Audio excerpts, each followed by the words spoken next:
Law means a set of rules. What is meant by law? Set of rules. ऐसे इसमें जिसके नियम कायदे आते हैं, rules regulations आते हैं. Law means a set of rules. Repeat करो. Law means a set of rules. Law means a set of rules. Law means a set of rules. Now next, commercial law. Commercial law governs the rights relations.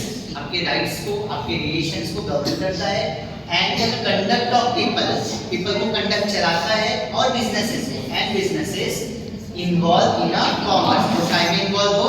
Commerce में. ठीक है? ये compulsory लिखना है. Commerce में जो involve हो वही business. Okay? देखिए, commercial law governs the right relations. Commercial law governs the right relations. And conduct of people and businesses involved in commerce. Conduct of people and businesses involved in commerce. It's also known as business law, mercantile law, or trade law.